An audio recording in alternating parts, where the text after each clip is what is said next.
Taste the Daily. அண்மை செய்தி. கிருஷ்ணகிரி மாவட்டம் போச்சம்பள்ளி அருகே அரசு பள்ளி மாணவனுக்கு பாலியல் தொல்லை கொடுத்த ஆசிரியர் போக்சோ வழக்கில் சிக்கியுள்ளார். இதுகுறித்த விவரங்களை நமது தலைமை செய்தியாளர் முனைவர் ஜெயக்குமார் வழங்க கேட்கலாம். வணக்கம் ஜெயக்குமார், கூடுதல் விவரங்களை வழங்கலாம். வணக்கம் சுரேஷ். கிருஷ்ணகிரி மாவட்டம் போச்சம்பள்ளி அடுத்த நாகரசம்பட்டி காவல் நிலையத்துக்கு உட்பட்ட அரசு பள்ளியில் 10ஆம் வகுப்பு படிக்கக்கூடிய மாணவனை அதே பள்ளியில் பணியாற்றி வந்த ஆசிரியர் கடந்த 1ஆம் தேதி இரவு தனியார் திருமண மண்டபத்தில் வைத்து பாலியல் தொந்தரவு கொடுத்ததாக கூறப்படுகிறது.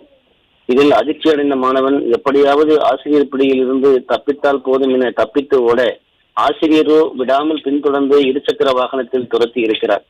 மாணவனை பிடித்து பாலியல் சீண்டலிலும் அத்துமீறலிலும் ஈடுபட்டதாக மாணவன் வேதனையோடு தெரிவித்திருக்கிறார். மாணவன் ஒரு வழியாக அந்த ஆசிரியரிடமிருந்து எப்படியோ தப்பித்து வீட்டிற்கு சென்றதாக கூறப்படுகிறது.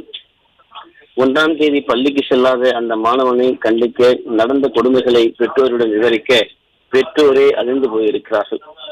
ஆண் பிள்ளை என்று கூட பார்க்காமல் மாணவனை இப்படி விரட்டி இது ஒரு நெருக்கடிக்கு ஆளாக்கப்பட்டிருக்கக்கூடிய இந்த சம்பவம், பாலியல் வன்கொடுமையில் ஈடுபட்டிருக்கக்கூடிய சம்பவம், ஒரு ஆண் ஆசிரியரே இது போன்று ஒரு பள்ளியில் படிக்கக்கூடிய அரசு பள்ளியில் படிக்கக்கூடிய மாணவனுக்கு பாலியல் தொல்லை கொடுத்த சம்பவத்தை இன்றைக்கு பெற்றோர்களும் அங்கு இருக்கக்கூடியவர்களும் கண்டித்து புகார் அளிக்கக்கூடிய அந்த சம்பவம் என்று மிகப்பெரிய அதிர்வலைகளை ஏற்படுத்தி இருக்கிறது.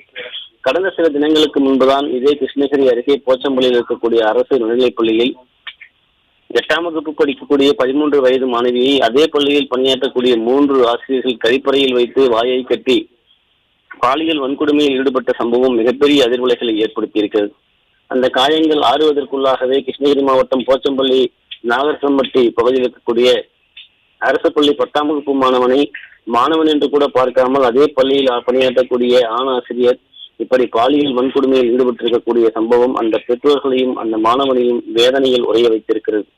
இதனைத் தொடர்ந்து பெற்றோர் அளித்த புகாரினுடைய அடிப்படையில் ஆசிரியர் மற்றும் அந்த பள்ளியினுடைய நிர்வாகத்தையும் அவர்கள் நடவடிக்கை எடுக்காத காரணத்தினால் முற்றுகையிட்டு போராட்டம் நடத்தியிருக்கிறார்கள். மாணவர்கள் பள்ளி புறக்கணிப்பில் ஈடுபட்டிருக்கிறார்கள். தொடர்ந்து பாலியல் அத்துமீறல் நடைபெற்றிருக்கிறது. இதனையடுத்து அந்த ஆசிரியர் உசேன் என்பவர் தற்போது கைது செய்யப்பட்டிருக்கக்கூடிய சம்பவம் அந்த பகுதியில் பரபரப்பை ஏற்படுத்தி இருக்கிறது. பாலியல் ரீதியாக வன்கொடுமைகள் இழைக்கப்படுகிறது, புகார் அளித்தால் நடவடிக்கை எடுப்பதற்கு கூட காவல்துறை தயங்குகிறது. அப்படித்தான் இந்த திமுக ஆட்சியினுடைய அவலம் இருப்பதாக பாதிக்கப்பட்டவர்கள் கண்ணீர் வெடித்துக் கொண்டிருக்கிறார்கள்.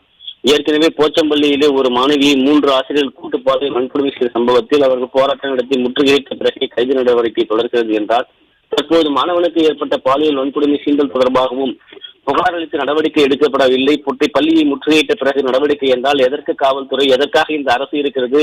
பள்ளிக்கல்வி நிர்வாகமே சீரழிந்து போய் கிடக்கிறது திமுக ஆட்சியில் என்று அவர்கள் வேதனையோடு போராட்டத்திலே முழக்கமிடக்கூடிய, வாக்குவாதத்தில் ஈடுபடக்கூடிய, தங்களுடைய எரிச்சலை வெளிப்படுத்தக்கூடிய அந்த நிலையை பார்க்க முடிகிறது. விரிவான விவரங்களை வழங்கியமைக்கு நன்றி ஜெயக்குமார்.